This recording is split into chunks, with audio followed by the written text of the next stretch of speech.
Assalamualaikum warahmatullahi wabarakatuh. Di sini saya Putri Ima ingin mempresentasikan mengenai tugas kedua riset pemasaran, yaitu identifikasi artikel. Dalam artikel yang saya bahas, ada pelatihan aspek marketing pada industri rumah tangga opak di Desa Paloh, Punti, Lok Sumawe, Aceh.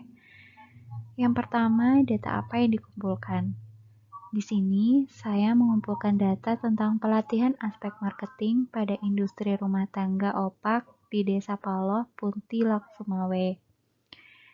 Yang kedua, data dikumpulkan dengan keseluruhan metode pengumpulan data. Ketiga, data diperoleh dari data sekunder melalui pengamatan sekaligus wawancara secara singkat. Keempat, data dikumpulkan dan diolah untuk tujuan dalam hal pengetahuan dan pemahaman aspek marketing. Bagaimana cara mengumpulkan datanya? Yaitu dengan cara mengetahui inti masalah dan memberikan solusi. Yang keenam, metode pengumpulan data. Seperti yang kita tahu, ada 1. Observation atau pengamatan langsung. Kedua, ada survei. Ketiga, interview atau wawancara. Yang keempat, sex experiments atau percobaan atau pengukuran langsung. Artikel ini merupakan artikel atau data yang diperoleh dari data sekunder. Masalah penelitian. Keterbatasan skill dan faktor ekonomi yang dihadapi masyarakat desa untuk industri rumah tangga opak di Aceh. Sumber ini berdasarkan history artikel November 2021, direview pada Januari 2022, diterima Januari 2022, dan publish pada Maret 2022. Sumber jelasnya sudah ada di ISSN. Jurnal hasil-hasil penerapan iptex dan pengabdian kepada masyarakat. Solusi yang terdapat dalam artikel ini yaitu bisa diperoleh bahwa pelatihan aspek marketing dipilih untuk program pengabdian desa binaan karena dapat memberdayakan masyarakat dari segi ekonomi maupun kemampuan akan keilmuan marketing terkait produk unggulan desa. Tujuan umum kegiatan ini adalah untuk meningkatkan perekonomian keluarga dan meliterasi masyarakat setempat dengan cara meningkatkan pengetahuan terkait penjualan meliputi diversifikasi produk, pengemasan, sampai pada teknik pemasaran. Jurnal Vokasi, volume 6, nomor 1. Apa yang ada pada topik pembahasan kali ini yaitu terlihat pada gambar. Ada gambar 1, bahan baku yang tersedia berupa singkong. Kedua, produk mitra. Ketiga, mitra sedang berkumpul setelah beraktivitas membuat opak.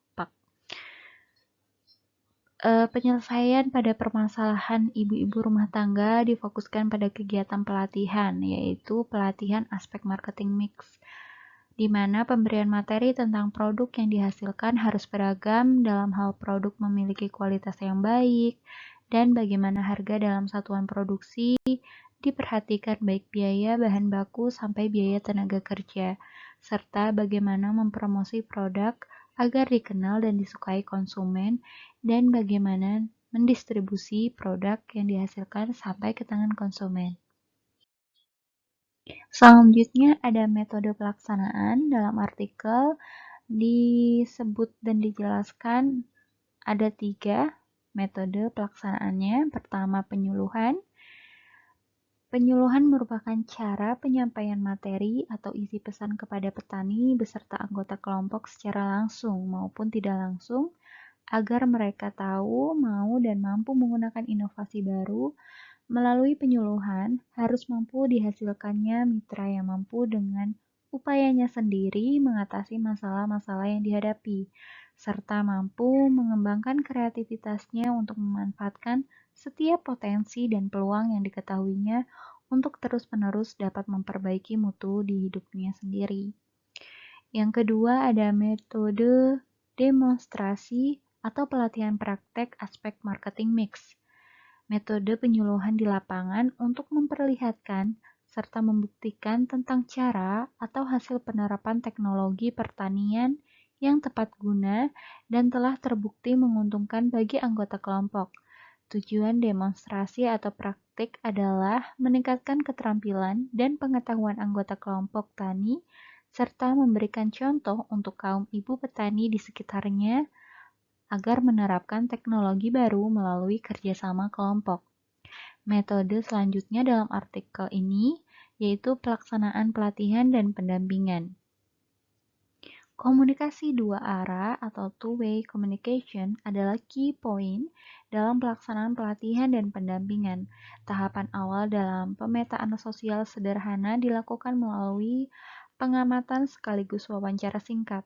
Hal ini dipentingkan agar peneliti tahu di tahapan mana materi bisa dimampukan berdasarkan sumber artikel. Selanjutnya, sumber artikel ini diperoleh tertera pada layar http e-journal PNL.ac.id. Oke, selanjutnya proses keberlanjutan kegiatan pemasaran. Maka perlu diperhatikan strategi dalam pemasaran yang dikemas dalam marketing mix sebagai berikut. Yang pertama atau langkah pertama ada strategi pengembangan produk, yang kedua langkah kedua strategi penentuan harga, step ketiga strategi promosi, yang terakhir strategi distribusi. Selanjutnya, secara singkat dapat diterangkan langkah-langkah yang dapat dilalui dalam berinovasi kerajinan tangan melalui artikel. Yang pertama adalah pengumpulan ide atau gagasan, perubahan dan pengembangan ide, mengenal prospek barang yang diproduksikan, kemudian yang terakhir melakukan penilaian awal tentang sikap konsumen. Pemasaran harus menjadi suatu konsep bisnis strategis yang bisa memberikan kepuasan keberlanjutan, bukan kepuasan saat, untuk 3 stakeholder utama, yaitu pelanggan, karyawan, dan pemilik perusahaan, menurut BBS 2021. Kesimpulan. Berdasarkan artikel, dapat diperoleh kesimpulan bahwa ibu-ibu rumah tangga telah memahami dan mempraktikkan teknik dan cara penjualan melalui teknik marketing mix. Yang kedua, ibu-ibu rumah tangga telah memahami proses marketing mix dimulai dari produk, price, promosi, dan distribusi. Di sini yang bisa diberikan untuk artikel saran berupa yang pertama, perlu adanya partisipasi aktif dari ibu-ibu rumah tangga dengan dinas terkait untuk kemajuan dan pengembangan usaha ke depannya. Kemudian yang kedua, perlu adanya partisipasi aktif ibu-ibu rumah tangga dalam mengenalkan manfaat dari proses marketing mix. Di slide berikutnya yang tertera yaitu ada daftar pustaka. Sudah dijabarkan secara keseluruhan. Lokasi artikel atau lokasi narasumber memperoleh sumber artikel berada di Lok Sumawe Aceh. Berikut hasil dokumentasi atau proses penyuluhan dan praktek marketing mix ibu-ibu rumah tangga. Pelatihan dilakukan dalam artikel ini menurut saya sendiri sudah berhasil. Terima kasih. Apabila ada pertanyaan dipersilakan. Wassalamualaikum warahmatullahi wabarakatuh.